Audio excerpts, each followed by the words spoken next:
Di manakah Allah, Pak Ustaz? Allazi ayyanal aina la yuqalu ayyanahu aina. Sebelum tempat ada, dia sudah ada.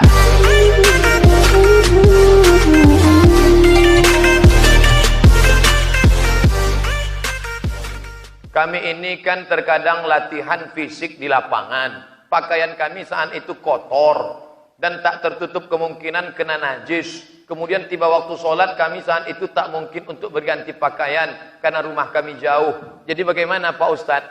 Itu tanah tidak najis. Kecuali nampak betul anjing terkencing situ, duduk kita di situ. Nah, itu baru najis. Jadi kotor tidak najis. Makanya kalau kita lihat orang Mesir, sholat dia. Dibentangnya koran di depan tokonya. Allahu Akbar. Kotor bukan najis. Maka kita jaga. Lalu kemudian ada sarung kecil. Saya pergi ke Makassar, dikasih orang hadiah sarung kecil sebesar amplop. Kecil. Itu bisa kita gantung. Sampai masanya kita buka, kita pasang. Payah bukanya Pak Ustaz. Kejap aja tuh. Kejap aja. Udah. Sholat. Allahu Akbar. Ini kita jaga. Karena itu yang akan kita bawa menghadap Allah Subhanahu wa taala. Inna awwala ma yuhasabu bihil 'abdu yaumal qiyamah. Yang pertama kali dihisab, dihitung nanti hari kiamat, salatuhu. Salat. Kalau salatnya kacau, na'udzubillah, na'udzubillah. Apakah benar nanti di akhirat kita berkumpul lagi dengan orang-orang yang kita sayangi? Nampaknya tak sabar berjumpa dengan orang yang terkasih dan tersayang. Kira-kira Ustaz Somad nanti di akhirat jumpa tak dengan Pak Kapolda? Jumpa lah, apa pula tidak? Mohon maaf, terima kasih. Dan berkulit hitam peluk Nabi, kerat. Kenapa kau peluk aku? Aku budak hamba saya berkulit hitam, amalku tak banyak, aku miskin susah melarat. Tak mungkin aku jumpa dengan engkau ya Rasulullah. Apa kata Nabi? Al-mar'u ma'aman ahab.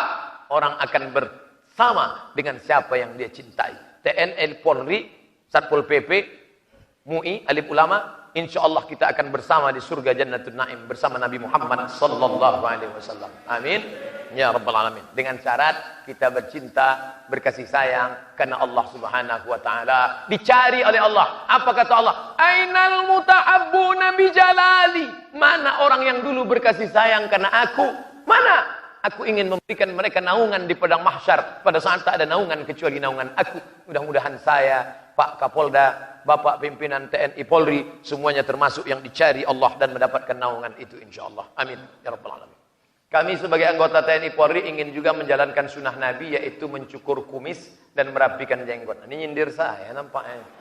Mentang-mentang saya tak berjenggot, tak berkumis. Tapi kami dilarang memanjangkan jenggot. Apakah kami berdosa atau membuat jenggot itu hukumnya sunnah? Dilaksanakan baik, tak mampu melaksanakannya tak apa-apa. Di Saudi Arabia tentara berjenggot. Kalau tak mau ribet panjang, jenggot tipis yang cantik, bagus. Yang sudah berjenggot jangan mengejek yang tak berjenggot. Yang tak berjenggot jangan mengejek berjenggot. Aku nengok kau ni ingat aku kambing. Nanti ngejek pula, aku kambing kau anjing gitu. Kalau orang sipil berkelahi tak apa-apa, tapi kalau tentara berkelahi bang, selesai, tamat riwayat. Adapun masalah boleh tak boleh ini tentu itu ada aturan di atas, maka itu digodok di DPR. Nanti akan ada satu pasal, bolehkah TNI Polri berjenggot? Tapi kalau mau dilaksanakan, itu hukum berjenggot itu sunnah. Jangan kelahi gara-gara bulu. Korea Utara, Korea Selatan berkelahi, dibawa ke Den Haag Pengadilan Internasional. Kenapa kalian berkelahi? Gara-gara bom atom nuklir. Bangga aja. Datang orang kita dibawa ke Den Haag. Kenapa kelahi?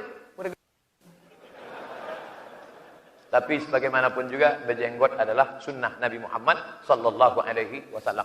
Agama saya dulu Buddha dan saya masuk Islam.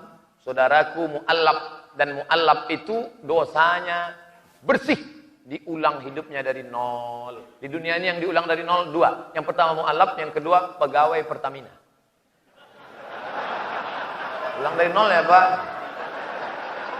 Suatu ketika saya berjumpa biku dan beliau memberikan salam. Apakah boleh saya menjawab salamnya? Idza sallama alaikum ahlul kitab faqulu alaikum. Kalau non muslim berjumpa dengan engkau, maka ucapkanlah jawabnya wa alaikum. Assalamualaikum wa alaikum.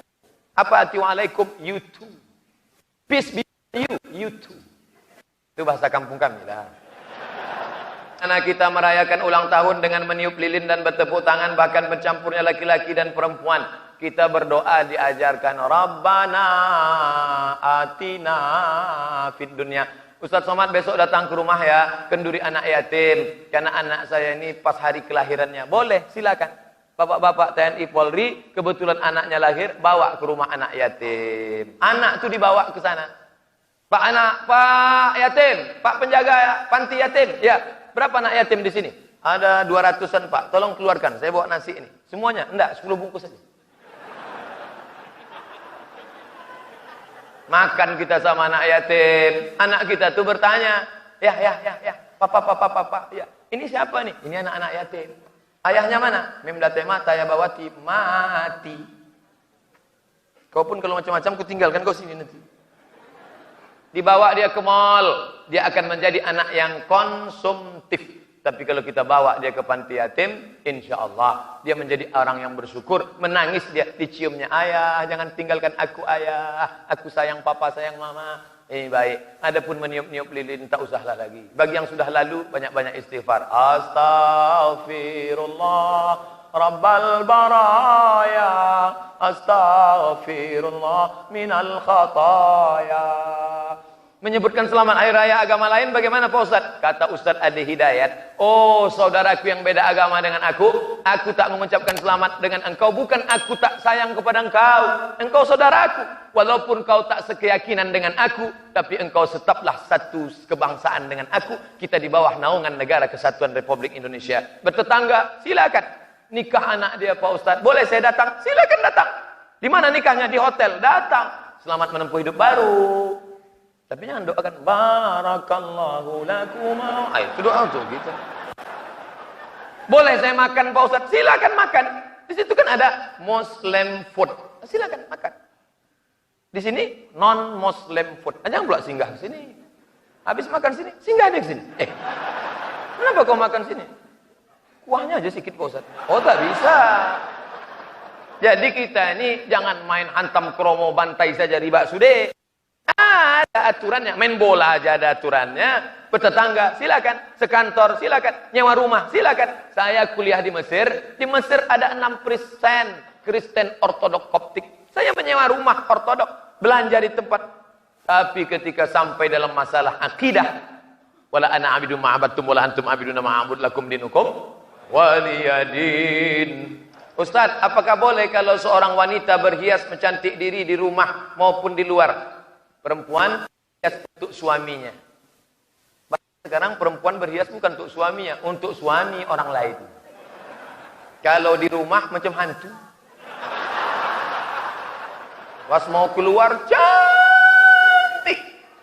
Berapa kali kita bertamu ke rumah orang, sampai di situ kita lupa. Ada Bu Anu, saya lah.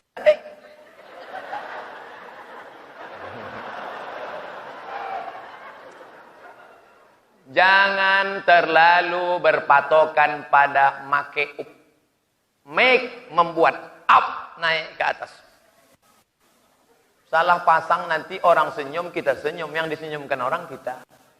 Pasang hijau, kiri biru. Apa tak senyum orang nengok kita? Wah, sanglah bedak keli 3 inci. Wah, muka putih, tangan hitam. La ilaha illallah. Ini alis tak boleh dicukur. Ini alis apa bulu mata? Alis. Ini tak boleh dicukur. Dia ambil pisau, diambil. Tak mungkin pergi undangan sebelah. Cuma hilangkan dua-dua kalian. Kacau ni. Untung ada spidol whiteboard. Pasang lesang. Papa pergi dulu ya. Dah papa. Sampai di tempat undangan, makan rendang, pedasnya minta ampun, kipas tak ada. Bau keringat lah, luntur.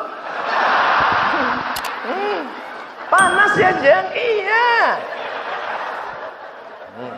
Balik ke rumah mati lampu. Assalamualaikum. Assalamualaikum bang. Buka pintu. Si abang buka pintu, tengoknya. Allahu la ilaha illallah qayyum la ta'khudhuhu sinatun wa la nawm. Kenapa tak pergi-pergi hantu ni? Aku bang bini abang.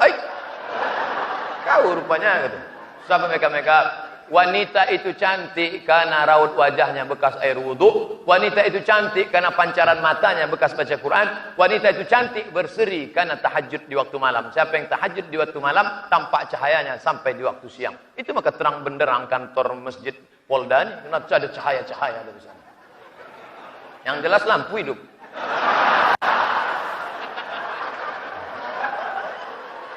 Apakah keluarga yang non-muslim mendapatkan hak dalam warisan? Seperti apa solusinya jika tidak mendapatkan hak? Orang tidak mendapatkan harta warisan disebabkan 3. Yang pertama, perceraian. Istri cerai, maka tak dapat hak warisan. Yang kedua, pembunuhan.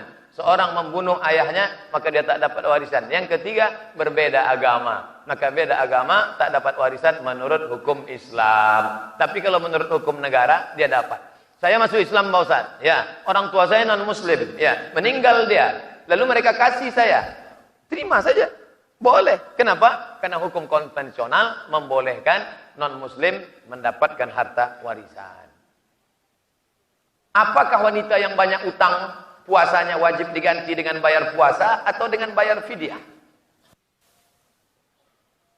Setiap yang kita berada di depan ini pertanyaan ini penting. 90 hari mak kita tak puasa. 8 tuh Pak Ustaz. Oh ya. Saat kita berada dalam perutnya, 30 hari dia tak puasa. Saat menyusu tahun pertama, 30 hari dia tak puasa. Saat menyusu tahun kedua, 30 hari dia tak puasa. Saat dia mau mengganti di tahun ketiga, adik pula menyusul.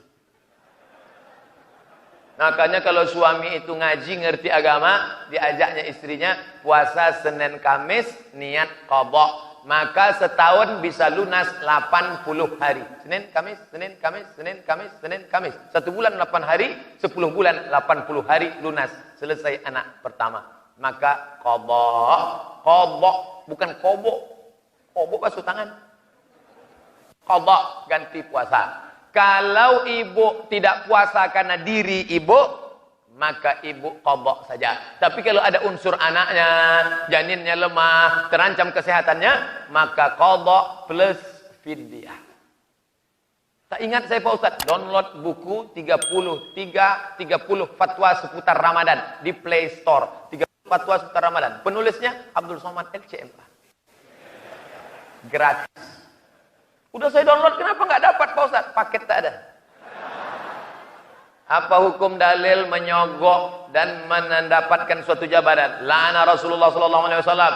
Rasulullah melaknat, Allah melaknat ar-rashi yang memberi sogok, wal murtashi dan yang menerima sogok. Berapa lama kau nikmati duit sogok itu? Sogok, bawa ke Makkah. Labbaik Allahumma labbaik, labbaik Allahumma labbaik. Apa kata malaikat? La labbaik wala sa'daik. Kau tak dapat panggilan, kau tak dapat haji mabrur, zaduka haram, karena kau berangkat dengan uang haram.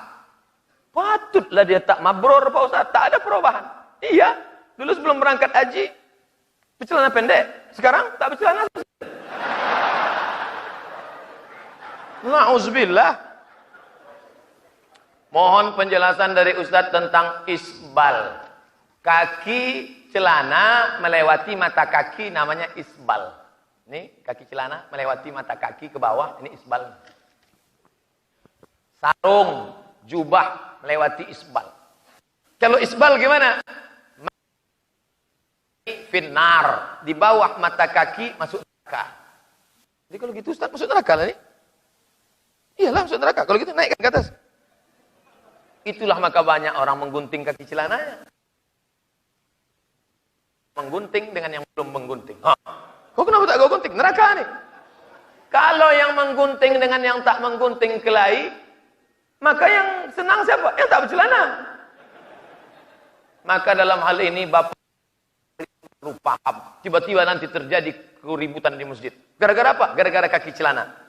Kenapa kalian ribut? Katanya Pak Ustadz, katanya Pak Polisi, yang di bawah mata kaki masuk neraka. Memang betul yang di bawah mata kaki masuk neraka menurut satu hadis. Tapi dalam hadis yang lain, man jarra thawbahu khuyala, kalau sombong Kalau tak sombong tak apa-apa. Karena dulu pakaian orang kafir Quraisy, pakaian orang Persia, pakaian orang Romawi, jubahnya panjang-panjang. Maka yang dimaksud Nabi itu kalau panjang berelak-elak ke bawah, itu sombong, baru neraka. Kalau tak sombong tak apa-apa, kata Imam Syafi'i. Kalau tak sombong tak apa-apa, kata Imam Nawawi. Kalau tak sombong tak apa-apa, kata Imam yang ditulis dalam kitab Syekh Yusuf Al-Qardawi. Kalau tak sombong tak apa-apa, dalam kitab Subulus Salam. Kalau tak sombong tak apa-apa, kata Imam Syaukani dalam Nailul Autar.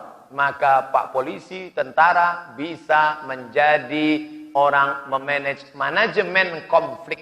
Nah, jadi paham agama ini bukan hanya tanggung jawab ustaz saja. Bagaimana dengan tahlil Pak Ustaz? Tahlil. Baca tahlil. La ilaha illallah. La ilaha illallah. Apa salahnya? Tahlil boleh, tahlilan tak boleh. Yasin boleh, yasinan tak boleh. Jumat boleh, jumatan tak boleh. Atau ada sembahyang Jumat. Maka tahlil mengirimkan doa untuk orang meninggal dunia sampai. Saya tak ada hubungan dengan Pak polisi, dengan Pak tentara, dengan Pak angkatan laut. Mana mungkin doa saya sampai? Sampai. Makanya kalau kita lewat di makam, kita ucapkan salam. Assalamualaikum ya ahlal kubur. Selamatlah kalian wahai penghuni kubur. Doanya sampai. Makanya salam itu dibagi 3. Salam yang pertama wajib dijawab. Itu salam saya pertama tadi. Assalamualaikum warahmatullahi wabarakatuh. Semua menjawab. Salam yang kedua tak boleh dijawab. Salam imam nanti sholat Jumat. Assalamualaikum warahmatullahi wabarakatuh. Waalaikumsalam Pak Imam. Salam yang ketiga kita tak ingin mendengar jawabannya. Mana itu? Itulah doa untuk orang meninggal dunia. Kalau kita lewat di makam. Assalamualaikum ya alal kubur. Tempat dia menjawab. Waalaikumsalam. Maka doa untuk jenazah itu sampai. Allahumma fir lahu warhamhu wa'afihi wa'fu anhu wa akrim nuzulahu wa syama dakhalahu waghsilhu. Baca buku saya 37 masalah populer. Buku saya rata-rata insyaallah tujuannya semua Kamtibmas. Keamanan, ketertiban masyarakat dari aspek agama. Heboh masalah akikah kurban. Buka buku saya 30 tanya jawab kurban. Heboh masalah zakat. Buka pengajian tentang zakat profesi. Heboh masalah bid'ah. Buka 37 masalah populer. Gratis download internet. Boleh dicetak? Boleh. Silakan cetak-cetak. Tapi jangan dibuat di sampulnya. Coblos nomor 2 aja. Pak Ustadz, apa hukum wanita muslim tak mengenakan jilbab? Ada orang tak berjilbab, lalu saya usir. Pergi sana. Itu bukan mengajak. Kita ini mengajak bukan mengejek. Merangkul bukan memukul. Betul? Ada orang hadir ke majelis pengajian Buya Hamka. Tidak pakai jilbab, kukunya panjang, kuteknya tebal. Setelah saya acara pengajian, dia datang. Buya Hamka, iya, aku belum pakai jilbab, kukuku panjang, kutekku tebal. Apa kata Buya Hamka? Anakku, nanti kalau imanmu menebal, kutekmu menipis. Alam, kata-kata Buya Hamka. Mula-mula kau pengajian dulu. Nanti setelah itu kau pakai jilbab. Habis itu kau potong kuku yang panjang. Kuku sebelah kiri panjang. Gimana cebok? Nanti masak bakwan. Insya Allah semuanya akan baik. Berproses. Mungkin jilbabnya pasrah tapi tak rela dulu. Sudah agak-agak lama baru naik ke proses jilbab yang model keduanya. Jilbab sakratul maut. Yang lihat di leher tuh. Dia setelah lama-lama barulah jilbab panjang. Berproses. Nanti kalau nampak ingat, itu Pak Ustaz, itu level 2 tuh. Kalau yang itu level 3 tuh. Udah sama-sama tahu. Semuanya insya Allah masuk ke dalam hidayah Allah Subhanahu wa taala. Amin. Ada juga yang menggunakan jilbab kerudung tapi rambut bagian atas. Itu pasrah tapi tak rela tuh. Level 2. Apakah saya berdosa? Saya menikah. Menikah kok berdosa? Tanpa restu dari orang tua. Apakah saya berdosa kalau saya menikah menggunakan wali hakim karena orang tua saya tak setuju? Pergi ke pengadilan, di sana ada kertas formulir untuk orang yang orang tuanya tak setuju, nanti disidangkan. Kalau orang tuanya matre, karena duniawi, beralih perwalian dari wali ab'ad, akrab ke wali ab'ad. Jangan langsung wali-wali hakim aja, ada prosesnya itu. Ada orang tua itu tak setuju. Aku tak setuju kalau menantu sama dia. Kenapa ya? Masa dia datang pakai kap 70 CB 100? Kalau itu ya, itu memang itulah mantap tuh kata dia. Oleh sebab itu kalau dia kena sebab duniawi, itu boleh dialihkan ke yang lain, disahkan oleh hakim pengadilan agama. Pak Ustadz, nama saya XXX, tak boleh sebut nama, menjaga kode etik jurnalistik. Dalam hadis dikatakan kuntum khaira ummah. Bukan hadis itu, Bang. Itu ayat Quran. Untung tak saya sebut nama tadi kan? Kenapa sekarang umat Islam selalu dibully, dikatakan teroris, dikatakan bodoh, dikatakan miskin? Atas penjelasannya saya ucapkan banyak. Karena kita tidak berbuat, tidak action. Ustadz Somad cuma ceramah aja. Actionnya kapan? Ada pekerjaan, profesi, perbuatan yang memang dia apa? Anggota DPR, parlemen, parle itu artinya ngomong. Mereka memang ngomong, tapi ada yang tak ngomong. Tukang tak boleh ngomong. Kalau dia ngomong, tak jadi satu batu. Itu. Ini harus ngomong. Parlemen itu harus ngomong. Kalau dia tak ngomong, tidur aja, makan gaji buta, haram dia di sana. Oleh sebab itu, maka ini penting. Maka kita akan bangkit insya Allah kalau kita bersinergi. Kembali lagi, soliditas, sinergitas. Setelah kita aman, barulah masuk investor-investor asing. Barulah kita selamat. Gimana mereka mau menarik karyawan, pegawai kalau semuanya mabuk tripping? Minum tadi malam, mabuk pagi nih. Orang sebelum masuk ke dalam berkipas begini. Setelah masuk, kipas diam, kepala bergoyang. Apa tak kacau? Apabila suatu penyakit tidak terdeteksi oleh medis, lalu dibaca ke paranormal, dukun, apa pakai paranormal?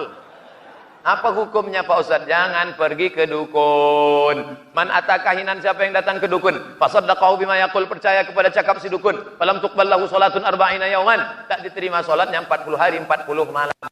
Jadi perginya ke mana? Ruqyah. Kalau di Pekanbaru tahu saya tempatnya, Jalan Sumatera, Masjid Al-Falah, Ustadz Saifullah, nomornya 119. Kalau emergensi 911. Kalau diganggu hantu jembalang tanah, suster ngesot, teragula, itu 119. Nanti dibacakannya ruqyah. Allahu la ilaha illa huwal hayyul qayyum, la ta'khudhuhu sinatun wa la naum. Keluar jinnya insyaallah. Al-Quran adalah kitab yang kita yakini paling lengkap dan sempurna. Apa hikmah yang terkandung dari turunnya kitab Al-Quran terakhir dari kitab-kitab lain? Kenapa enggak langsung saja diturunkan satu kitab Quran saja? Padahal Allah Maha mengetahui. Ini zaman ada masanya. Ketika itu yang hebatnya sihir. Datang Nabi Musa alaihissalam. Ketika itu datang mukjizat, bisa orang menghidupkan orang mati, mengobati penyakit lumpuh dan buta. Datang Nabi Isa alaihissalam. Daripada masa datangnya syair yang begitu indah, maka datanglah Al-Quran sebagai penyempurna. Ini namanya proses. Kitab yang dulu tak ada hukum. Isinya sopan santun, budi bahasa, tata krama etika.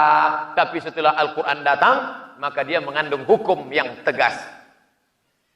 As-sinnu bis-sinni, dipatahkannya gigimu, patahkan juga gigi dia. Al-ainu bil-aini, dicucuknya matamu, colok juga mata dia. Wal juruhat qisas, dilukainya pipimu, lukai juga pipi dia. Koma, itu belum titik. Faman afa, siapa yang mau memaafkan? Wa aslaha, mau berdamai, fa ajruhu 'ala Allah. Ada hukum dan ada perdamaian. Ada akhlak, ada juga hukum. Maka Islam datang disempurnakan oleh Nabi Muhammad sallallahu alaihi wasallam. Al-yauma, hari ini, akmaltu lakum dinakum, kusempurnakan agamaku, wa raditu lakumul Islam madina, kuridhoi Islam sebagai agamamu.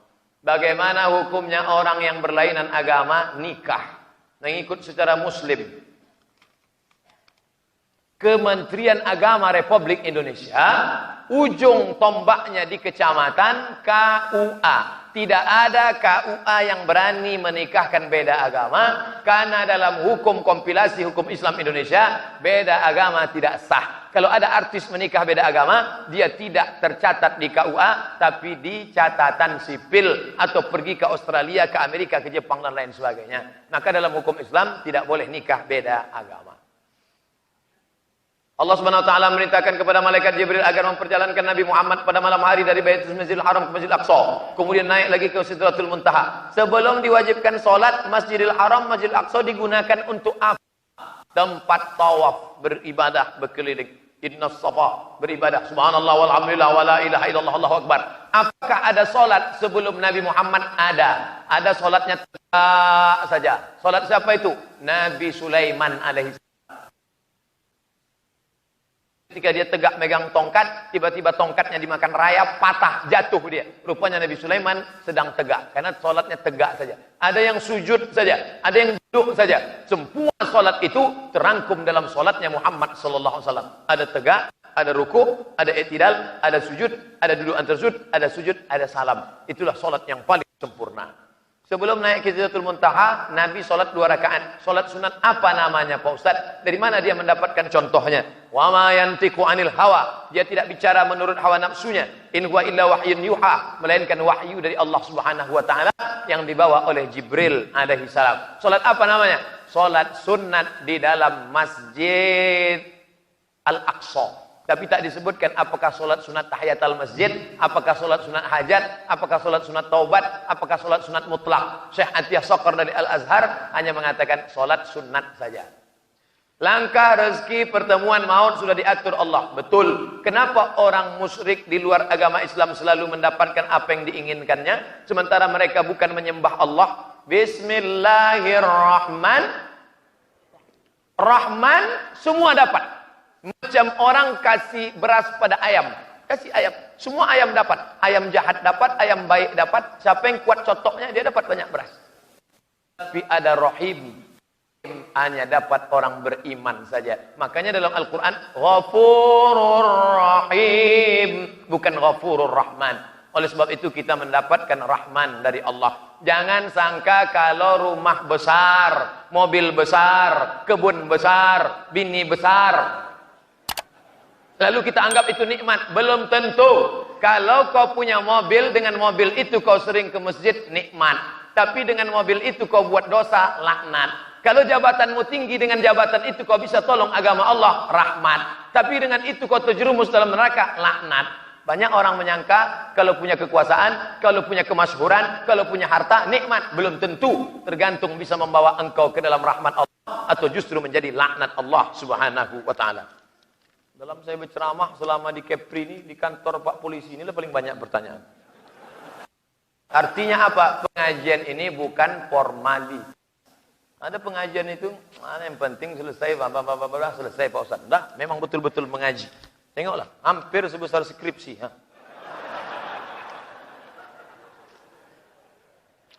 Tiga lagi, sabar, sabar, dan sabar. Di manakah Allah Pak Ustaz? Alladzi ayyanal aina la yuqalu ayyanahu aina. Sebelum tempat ada, dia sudah ada. Bagaimana kita memakai kata di mana? Sebelum kata di mana itu ada, dia sudah ada. Lalu apa makna ayat Ar-Rahman 'alal arsy istawa? Allah duduk di atas aras, Allah berkuasa. Pemahamannya serahkan pada Allah Subhanahu wa taala. Kita tidak mentakwilkannya, tapi untuk membela orang yang mengatakan Allah duduk di atas aras seperti aku duduk di atas kursi, maka datang Imam Abul Hasan Asy-Syadzili mentakwilkan, Bapak Kapolda duduk di atas kursi Kapolda selama 5 tahun. Bukan artinya Pak Kapolda duduk aja di atas kursi. Makna duduk di atas kursi itu berkuasa. Itu maknanya. Jangan lupa subscribe, like, and share.